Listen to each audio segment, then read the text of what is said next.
What's up, Golden Age family? Hey, man, this has been one of the best recaps that I've done so far in the league. Tons of activity and tons of parity, man. Like at the top of the list, it was really hard to decide like who goes where because different guys would be different guys. This has been a fun season. Thank y'all for playing and I'm enjoying everybody and their journey. This whole league is just about having fun, about coaching, and about like can you make it to the top? Can you be at the pinnacle and can you stay there?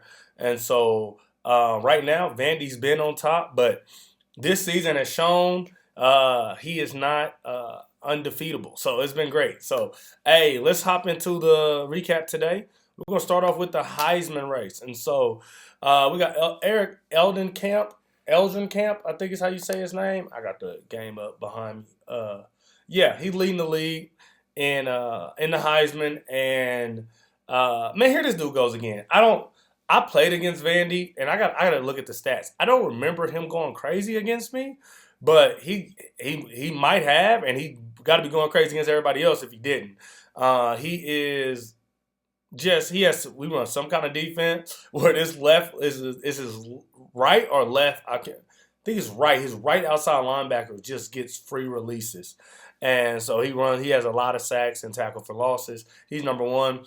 Tristan Brown is number two. He runs the ball a lot, which is different this year than his style in the previous couple years. He ran the ball some, but he was a deep ball assassin, and so still has a great passing game. You see David Ajala is first in yards and touchdowns from quarterbacks in the whole nation. And then I was thinking about a couple other guys who I thought could make the list because there's a couple computer guys on there. Is Ed Guerrier, the running back for Rutgers. He has 700 yards and 12 touchdowns. I think he has the most touchdowns in the country for running back. And then Sadarian Harrison from Virginia. Virginia puts up crazy numbers, but he got 1286 yards and then 17 tutties already as a receiver. His quarterback, I think, has thrown too many interceptions to be on here, but he has a ton of yards and touchdowns too. So yeah, those are my guys who I think got a chance to win the Heisman. I don't know if anybody can upset Eric at this point, but if anybody has a chance, it would be the running back from Vandy, and I think the receiver from Virginia. Receiving touchdowns matter a lot on this game, so receivers got a chance to win it. So yeah, that's kind of where I'm at with that. Okay, Heisman race. If you want to get in it, it's up to you. I mean, you in complete control of that. All right. Number 18, worst team in the league is Houston. Shout out to my cousin. Shout out to Big Cuz. I love you, Dante. He sucked. He got fired from Boise last year, and now he's at Houston, and his quarterback has a 1-to-3 touchdown to interception ratio. 1-to-3 is crazy. But this is the crazy part. As I was looking at the numbers, he got the best defense in the Sun Belt. So to be 0-6 with the best defense in your conference shows you how bad your offense truly is. Like his right side is dominant. They got 18 sacks combined, and he's like on defense. He knows what he's doing. I played him early in the season. We had a back and forth game, and at one point in time, I think the game was like 28-14, and he had more offensive touchdowns than I did. He had thrown 3 pick sixes, and so that's his issue. It's not that he doesn't. The defense is really good, and his offense is okay. It's just he throws so many interceptions, and it's really because he played real football, and so he's trying to do what real football. He got to let that go and learn how to play the game, right? All right. So he's number 18 at 0-6. Number 17, we got a new user, Cal, at 1-5. He has the worst offense in the Sun Belt. So these are two guys who just haven't figured out how to move the ball and consistently score. But he also has a top 3 defense, so he knows what he's doing on the defensive side. But you just got to accept. I think the biggest thing is you got to just accept how the game plays and learn how to be successful within the game instead of trying to make the game play how you think it should. So Cal, hey man, you've been a little. I've been seeing you not responding. Hey, don't shy away because you losing, bro. Like, come on, stay with it. recruit and get better. That's the thing about Houston too. He didn't get to recruit, so he's saying his team is bad, and it is. So he'll get a chance to recruit. Hopefully, he can get some guys to come play there. Same with you, Cal. Think about both of you, Houston and Cal. You're in the perfect states for recruiting, and so you should be able to get some guys who want to stay close to home. Texas State. I am surprised about Texas State. In the last year, 8-5. He was in the top 5 users, and then this year just hasn't been good. Like last year, he had 2 running backs. He was running like a 2-back system, and they were dominating. Yeah, I think he had the second best rushing attack in the whole country, or in the conference at least. And this year just hasn't been the same. Hasn't got the same production from the running back position. And his quarterback, he's starting a freshman. He got 12 touchdowns, 9 interceptions. Not great, but not 1-5 worthy. So I don't know what you got going on, Texas State. I haven't seen you in the chat as much. So maybe you just got busy with life or whatever. But the league is better when you're active, bro. Just keeping a buck. And you're in Texas, so you got the perfect place to recruit and a perfect opportunity to get cats to come play for you. So I'm looking forward to you bouncing back and finishing the season strong. We got UNLV. It's a saying in football, if you got 2 quarterbacks, you got none. He has 2 quarterbacks that both have over 60 passing attempts. I don't know who he's playing. It looks like he's playing both, honestly.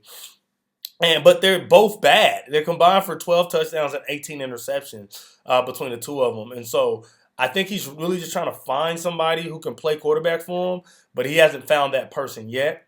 Let's just say he has the second best defense in the Sun Belt. So there's another guy. And what if you've noticed, like the last, not Texas State, but UNLV, Cal, and Houston all have really good defenses. They're all it's turnovers. Turnovers are killing them.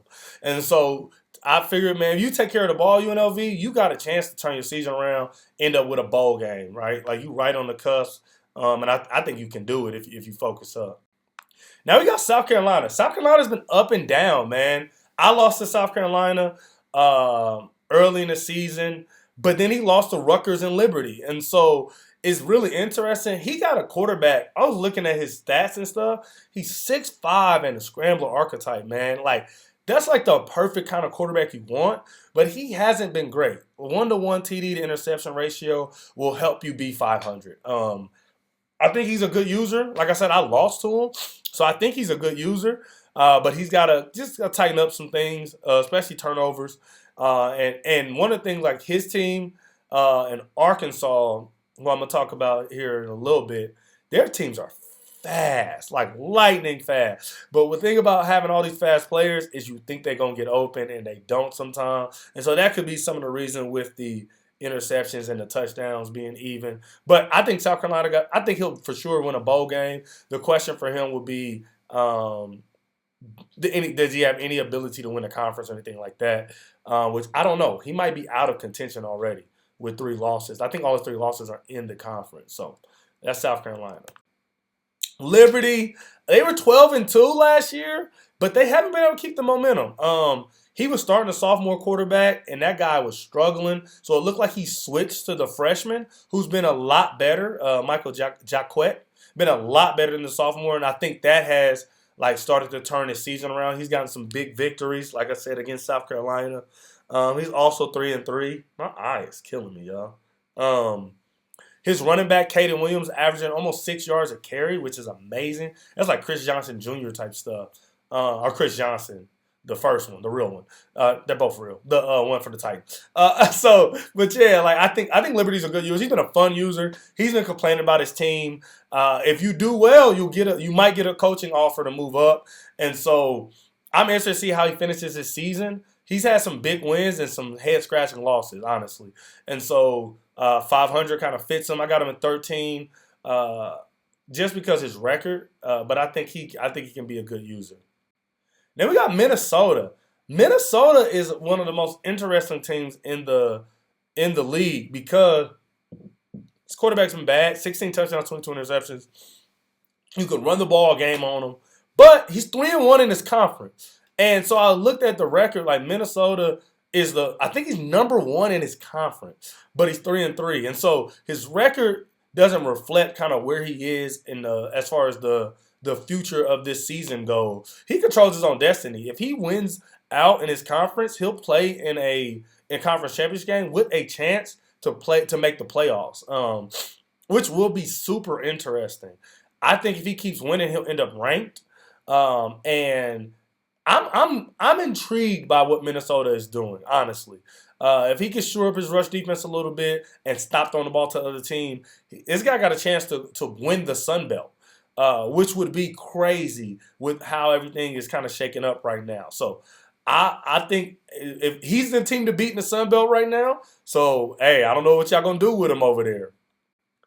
All right, Rutgers, man. If you've been in the league in the chat at all, you know who Rutgers is. He is a very opinionated, outgoing, boisterous guy who quits every time he loses, and not like quits the game, but like retires from the league, and gets on my nerves. But his quarterback is balling. Almost 2,500 yards and 23 touchdowns is an incredible season. I think his quarterback's a junior, so he might be back for another year. And then Ben Black is the number one guy, almost 1,000 yards and 5 touchdowns. He has another guy who I think has 7 touchdowns. But Rutgers has been really good this year. He's taken a couple L's, and this was made.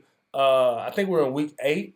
I think all my stats and standings are from from before week 8 started. So I know he took a loss. I can't remember who he lost to. I think it was Oregon State. But at the time, he was 4-2 when I made this. So this is This is at the conclusion of week 7, right? So Rutgers got a chance to make the college football playoff. He's been saying it's been hard to recruit out there in New Jersey, which I understand. I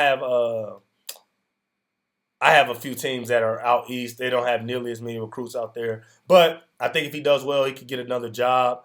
And because he really wants to be at a powerhouse school.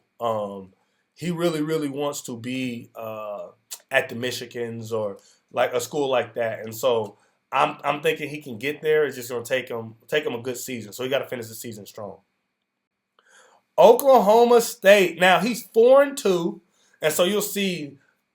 Basically from here on out, nobody got more than 2 losses. So starting at Rutgers, I think he's only one team with more than 2 losses. Here's my issue with Oklahoma State and why I got him just at 10. His schedule's kind of been soft. Out of his 4 wins, 2 of them were against the 2 worst teams in the conference. And so strength of schedule played a role in landing him at 10. He did beat Rutgers, which is why he ended up above him. I think he beat him in the first game of the season. It was like a get-back game from when Rutgers rolled him at FAU. So this is his first year at OSU. So he hasn't got to recruit yet either. One of the things I loved about his stats was his passing game. He has 6 different players with at least 2 touchdowns, which tells me he's just throwing it to the open guy, which is a really hard scheme to play against.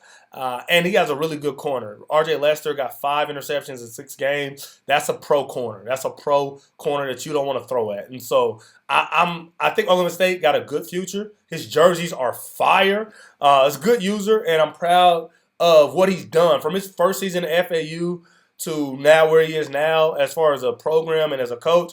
I think he's just on the way up. But his schedule's a little soft, so that's why he ends up here at 10. We got Duke at 4-3. So I know he has a worse record than Oklahoma State, but he has a better conference record. And so that's how he ended up ahead of him. Malik Murphy, senior quarterback. I think he's got a chance to win that senior quarterback award. Can't remember the name of it right now. It's not, the awards haven't popped up yet, so I can't even look it up. But he's 1,500 yards, 16 touchdowns, legit. Got 2 receivers, I'm assuming. And it's so interesting. One is like a short, fast receiver. One is like a tall possession receiver. They both got 7 touchdowns. And like I said, he controls his own destiny. Only one conference loss.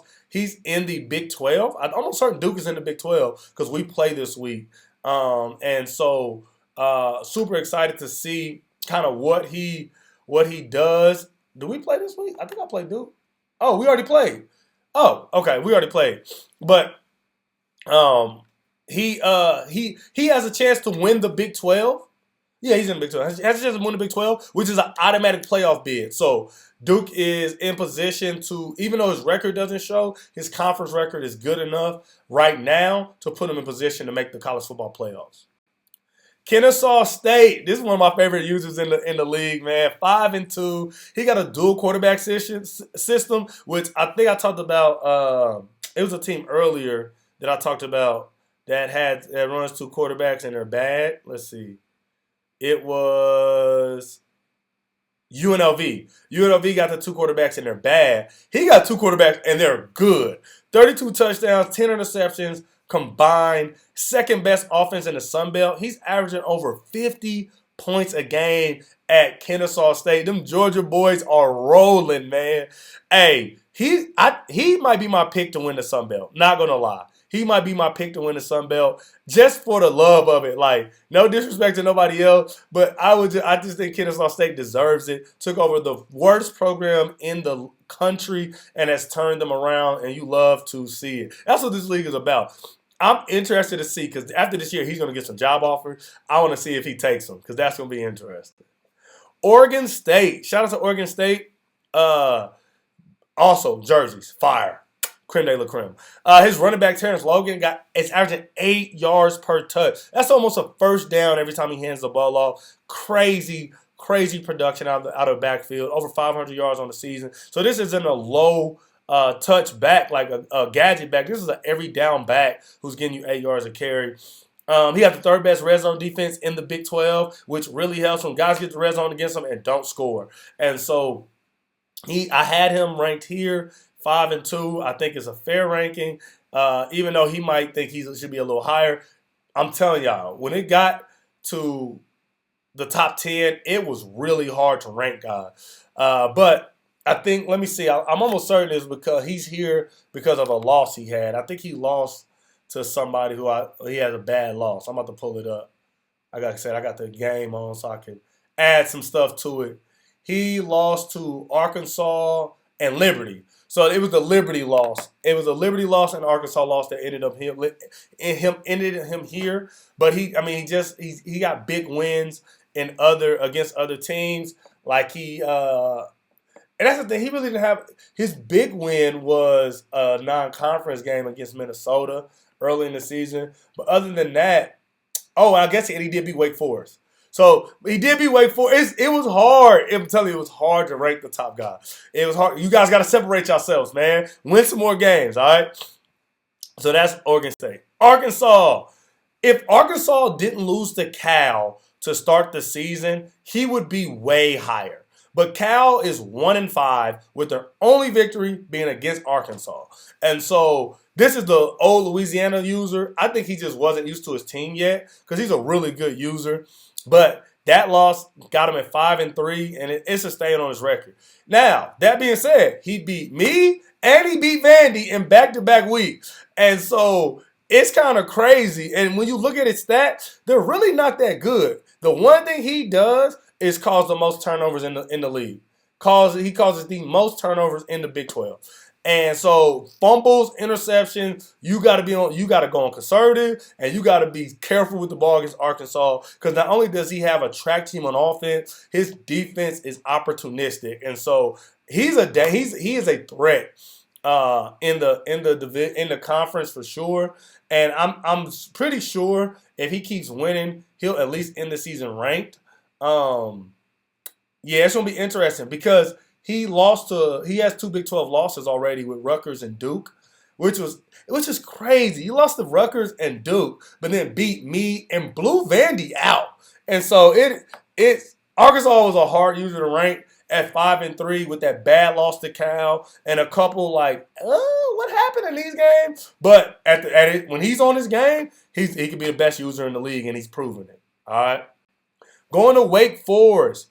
Wake Forest got a freshman quarterback going crazy, 2,200 yards, 24 touchdowns, and 5 rushing touchdowns, the epitome of a dual threat. He's also got a guy on defense that has been cooking for him. Josh Harrison, the sophomore, has 16 TFLs and 9 sacks. He lost to Oregon State early in the year and lost to Kennesaw State by 30.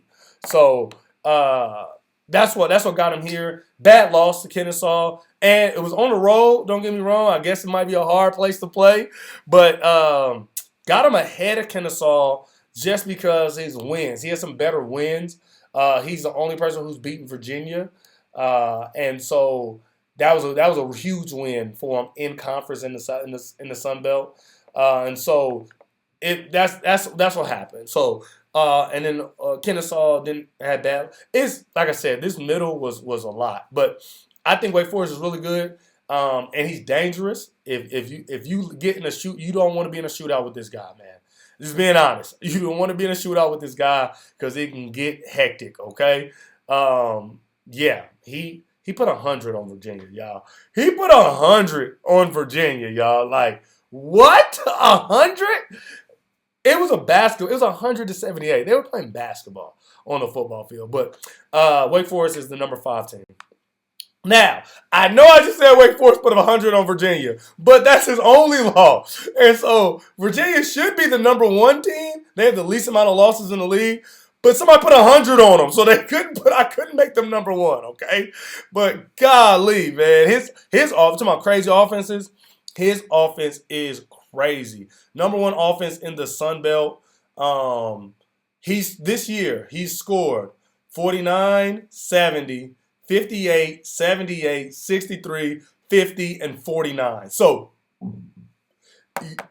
you better put your doggone track shoes on. You playing against Virginia. Now, he gonna let you score too. But you better not make no mistakes because his offense is rolling, y'all. Absolutely rolling. And so, yeah, man, Virginia's really good. I think they're the scariest team in the Sun Belt. I think that if he makes the college football playoffs, he got a chance to make the national championship. The way he plays, I think any CPU he's gonna roll. And so it's gonna be up to a user who just ready to play some offense and cause a couple turnovers and beat him because he looks like Vandy was looking, honestly. When you look at his numbers and stuff, this is how Vandy looked the last couple years, all right? All right. Cincinnati, man. I love Cincinnati. Super balanced passing attack. He has 4 receivers that have over 400 yards each, which you don't see that. Like, that's super dope, and I think that's what makes his offense so good. His defense got this as points per game wise, second lowest in the conference. He's in the Big 12. And then he's caused the most fumbles in the conference. So him and Arkansas, start the game on conservative. Are you going to be mad? Just being honest. Like, start the game on conservative. Are you going to be mad? Also, fire jerseys. We got some dope jerseys in the. I'm jealous, and I keep talking about jerseys because my jerseys suck. So whenever I see you guys have good teams with good jerseys, I'm be jealous. But I like Cincinnati. I like what he's doing. I think that he is he has his destiny in his hand. He can make the college football playoff. I don't think he's ranked just yet, but he is close. Like, I think he was receiving votes. Since he is ranked. Yeah, since he's ranked. He is the number 17 team in the country. He's the second highest ranked. It's Vandy and then him. And so, yeah, I like Cincinnati. I like what he's done. His losses, he lost against Duke at home, and then he lost to Vanderbilt. So that's where I got him at home. Both games at home. So you got to win those kind of home games. So that's why I got him where he is right now. Other than that, he's been really good. He's on a bye week this week. Hopefully he's recruiting and he's staying active. Shout out to Vandy. I think it's the first time ever that they've been number 2 in a recap. First time ever. It's Vandy. He's electric. Top 3 players in the Heisman race, and all 3 got a chance to win it. But he's not unblemished. He shows up with an overtime loss to me, one of the greatest games ever. If you ain't watched it, go watch that game. I'll post it. If I post this, you're like, hey, bro, I ain't seen the Vandy game. I'll find it and send it back in the chat because that was one of the best games in the league, y'all. Triple overtime. It was an incredible game. And then he lost to Arkansas, who's weird. Like, as I said, Arkansas lost to Duke and Rutgers, but beat Vandy. So Vandy got 2 losses. Oh, I didn't update his record. Vandy is, I think, 5-2. My bad. That was from the recap from after the season last year. Vandy is 6-2. Vandy is 6-2, and he's number 18 ranked. So since he's actually the highest ranked team in the league, so Vandy is 6-2, but he beat Cincy, so I have him above Cincy. Yeah, so that's where we at with there. And then number one, your boy, man. I'm number one in the league, and this was hard. All right, one, the only team in the league to ever be ranked number one in the whole country. Vandy never did that. Even at his peak, he was never number one. But after I beat Vandy, I think at the time I was like number 6 and he was number 3. And after I beat Vandy, I became number 1 in the country for James Madison. One of my most proud moments in video game history. But I haven't been perfect. Tripped up to South Carolina, Arkansas. Their speed gave me some issues, being honest. But that being said, control my own destiny in the conference, and probably got the biggest win I think of anybody this year at Vandy on the road. So that's why I ended up number 1. You can argue with your mama, but that being said, excited about moving forward in the season. And excited about these rankings moving. I am 5-2, so I didn't update mine either. So Vandy is 6-2. I was 5-2. Okay. And so moving on, just doing some housekeeping. Don't forget to put these in, y'all. If you're wondering how Vandy keep getting all these sacks, it's because he puts them on his freshman outside linebacker, block shed, and the dude's unblockable. Every time you play and stream, you can get +2 to any non-physical attribute, okay? There's no caps. You can do whoever you want. It has to be a freshman or a redshirt freshman. I have been letting redshirt freshmen fly. So freshman or redshirt freshman. No sophomores, okay? So it has to be one of them, and you can put +2 to any non-physical. It's a great way to develop a player, and you're just missing out. If you don't, you got to stream, though. So you got to stream, and then you can get your +2, all right? I just want to go over conference standings. Big 12, Rutgers is number 1 right now at 3-1, and Duke is also 3-1. I think Rutgers beat Duke is the reason that he's above them. Let me see. I'm almost certain that's what that is. Yeah, Rutgers beat Duke. So he's number 1 in the conference right now, which like I said, if you win the Big 12, you go to the college football playoff. You see there's a log jam with 2 losses. There are 1, 2, 3, 4, 5, 6, 7 teams with 2 losses in the conference. Which makes I lost to South Carolina, bro. He 1-3. That makes me upset, man. And he like beat me. It wasn't like a fluke game or he beat me. Oh, that's so stupid. All right. So, but anyways, Rutgers and Duke are leading the conference. And there's a log jam with 2 losses. So we get into the nitty-gritty of conference season. Every game is going to matter. Every game is going to be huge and have college football playoff implications, right? And in the Sun Belt, we got Wake Forest at 4-1.